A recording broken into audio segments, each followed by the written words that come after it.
lot of people have this attitude that, like with sampling, etc., and I've even been guilty of it too, is where you kind of go like, okay, I'm not going to sit and screw around with a snare drum. It may not sound the best, but I'll put a sample on it in the mix and everything will work out good.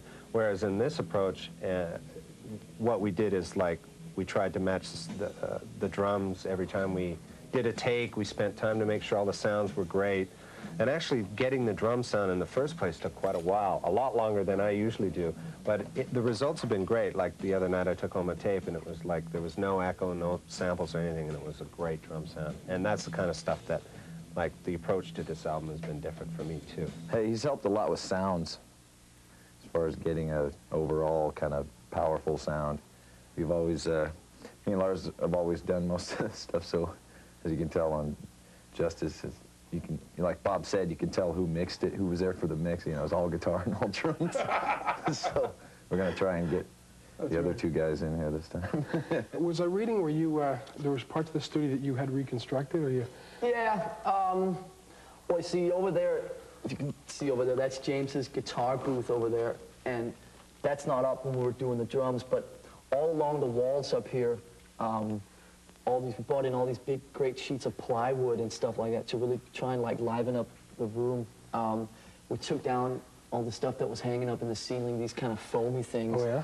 And just, you know, I mean, a lot of the plywood stuff is down now, but we had it all the way from over where that carpet starts all the way up here, and it just gave an incredible ambience in the rooms. You can see they're like mics all the way up there, and they're mics there. All those are drum mics, which are just to get like that really, you know, you have all the stuff closed mic here, and then you have all the mics in the back of the room and stuff that pick up on the ambience. You get that huge drum sound. A lot of bands will kind of like, you know, do the same thing over and over, and when Metallica tell me they want to get melodic and they want to, you know, they want to simplify and they want to, you know, strengthen these certain things, I thought, well, here's these guys that have struggled for such a long time to get to someplace, and now that they're there, you know, it would be so easy for them to just take what they've had a little bit further and put it out, and I'm sure that they could sell another 5 million records and everything would be fine. But no, they're going to take a chance. And I find that, but when I work with artists, people that like to do that, that's what I want to do. You know, the bottom line is that I think if you sit there and, you know, obviously we've had a lot of very positive, you know, critical acclaim, you know, and stuff like that, and a lot of people obviously always watching us, but I think we have this ability to shut that out when we sit down and write and stuff like that. And we never really, I don't know, for some reason we just were able to not worry about the fact that everybody's like looking at us because, you know, and just sort of, now we want to do this and we don't really worry about, well, what's so-and-so going to think, and, you know, this group of people, you know, and that group. I mean, I think once you start worrying about all that stuff, then you're just going to start, you know, running around in circles, and it's like a never-ending thing where you just always, if you're always trying to please somebody, I mean, we just please ourselves, and that's worked so far for the last 10 years. It's more positive this time around. It's you know, it's heavy, but it's not the death doom kind of negative kind of thing we had going on the Justice. Justice was more kind of complaining about things. I think this one's kind of accenting the good stuff, mainly about America, how, you know, life is here. Don't Tread on Me, kind of a not really pro-America, but just how, I mean, it's kind of untimely with the war and all that. You know, we had this kind of idea before that, and now, you know, there's going to be a couple bands writing about the war, you know, social topic shit, which is, it's pretty popular now. Very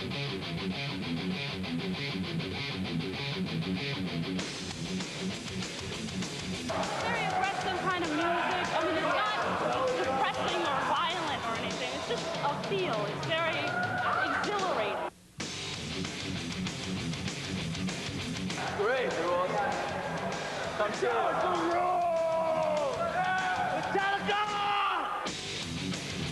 was thrashier before. Now it's more melodic, and maybe it's more accessible, but it doesn't matter because they're the best band anyway.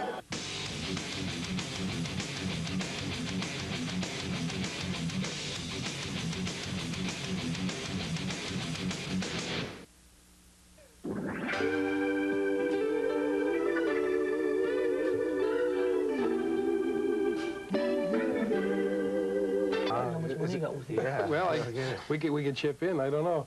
You got anything like up? Well, gee, there's Randy.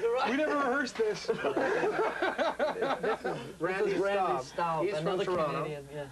From Toronto. I'm Give us actually a like wave. outnumbered Give us a by wave. Canadians right now, 3-1. Metallica. All right. Did you want a Metallica t-shirt Metallica before the looks silk project? shirt, Metallica silk shirts. Yeah, it's mandatory studio wear. Phone Brockham.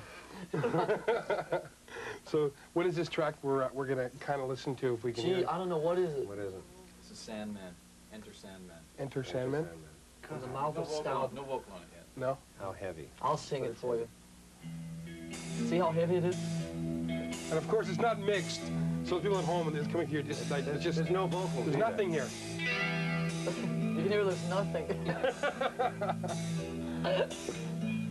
1, 2, 10.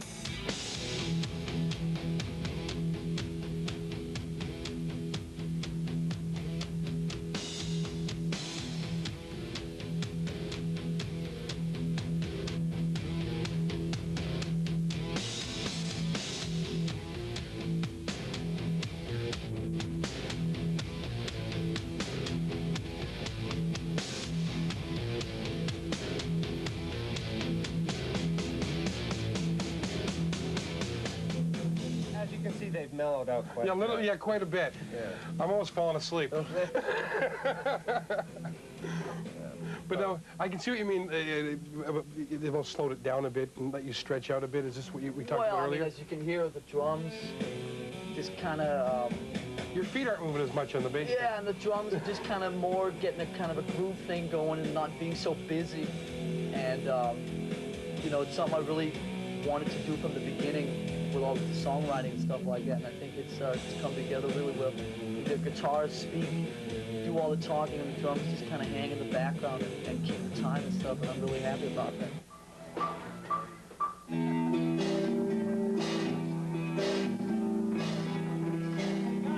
Making videos for me is not really something that I'm like really used to yet, and I don't really know how there's the good ones go and how the bad ones go, and how to monitor what goes on and with the end result and all that stuff. So it's like, it's still very much like a learning experience.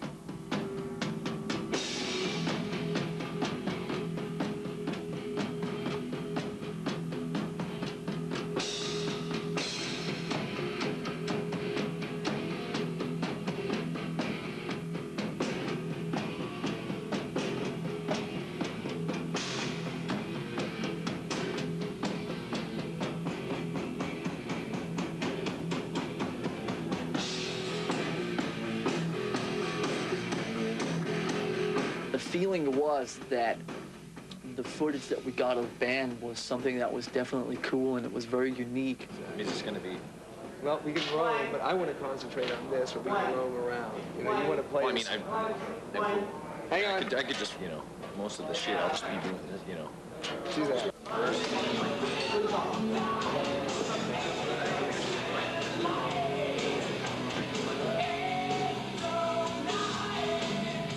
We have a concept, and they're shooting all the stuff that ties in with our performance, you know, when we're sitting here mixing. So it's like, I have no idea what it looks like, so. But, you know, I have a lot of confidence in the people that we're working with.